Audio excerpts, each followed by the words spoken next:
प्रिय छात्रों, मैं प्रदीप सर आज आपको मेरिस्टेमेटिक टिश्यू के बारे में समझा रहे हैं। ध्यानपूर्वक अब देखिए, यहाँ लिखा हुआ मेरिस्टेमेटिक टिश्यूज। मेरिस्टेमेटिक टिश्यू का दूसरा नाम क्या होता है? मेरिस्टीम के नाम से भी जानते हैं।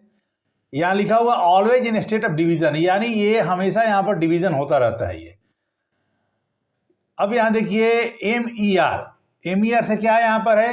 एम से मेरिस्टेमेटिक, और यहाँ आई मीन्स इमेच्योर सेल्स।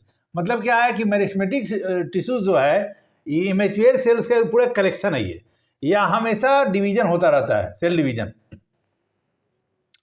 अब यहाँ इनकी कुछ बातों को हम इस कोड की सहायता से समझाए हुए हैं। इसे लिखा हुआ है, नीट का वीआईपी क्वेश्चन इसी मकान से लिखा हुआ था।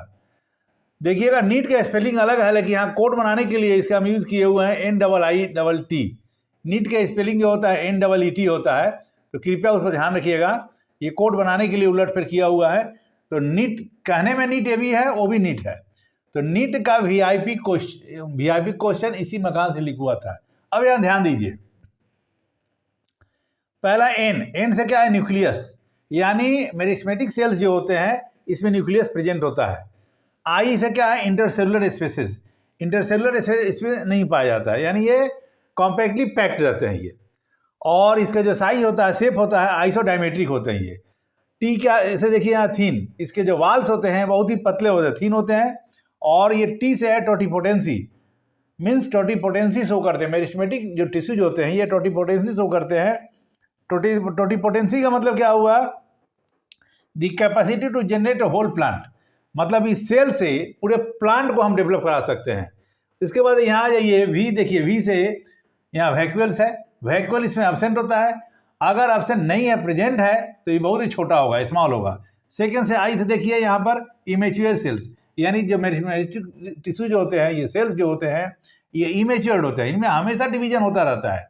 और पी से क्या है? ये पॉलीगोनल, यानी इसका शेप क्या होगा? पॉलीगोनल होगा। पुनः इसको रिपीट करते हैं।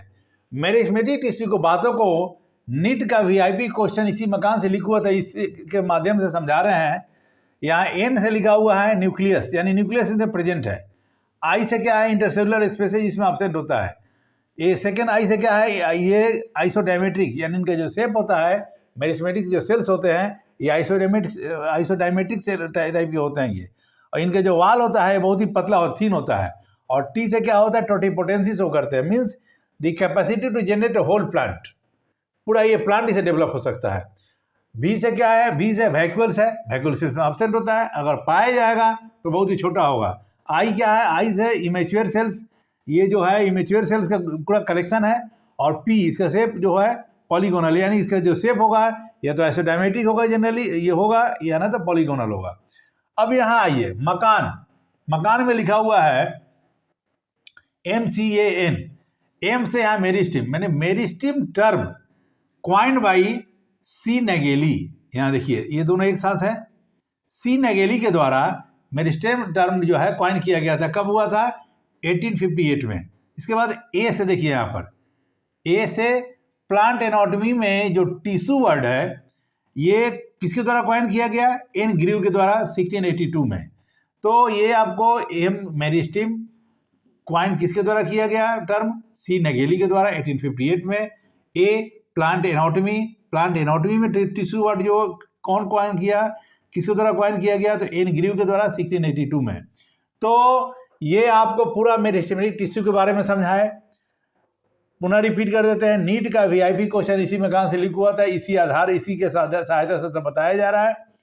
यहाँ सब ये हम बता चुके हैं लाइन से एक एक चीज। नीट का यहाँ पूरा ये है, वीआईपी के लिए ये है, मकान के लिए ये है। यहाँ लिखा हुआ है no book no notes no confusion only code, यानी अगर ये कोड याद है तो मेरिस्टेमेटिक टिश्यू के बारे में आपको किसी बुक की ज़रूरत नहीं है पढ़ने के लिए, किसी नोट्स की ज़रूरत नहीं है। कन्फ्यूजन तो आपको होगा नहीं, क्योंकि ये जो कोड है कन्फ्यूजन किलर है। इसकी सहायता से एग्जाम पीरियड में जो कन्फ्यूजन होता है वो हो नहीं सकता है, इसकी 100% गारंटी है। पूरे 11-12 मिला कर 1000 कोड है। एक कोड के लिए सिर्फ एक ही नाम होगा, जैसे ये नाम हुआ सिर्फ एक ही कोड के लिए यूज होगा, अगले किसी भी दूसरे कोड के लिए ये टर्म यूज नहीं होगा। ध्यान इसको रखिएगा। तो आज क्लास यहीं स्टॉप करते हैं। लाइक कीजिए, शेयर कीजिए, सपोर्ट कीजिए। भविष्य में सफल इंसान बनिए। नमस्कार।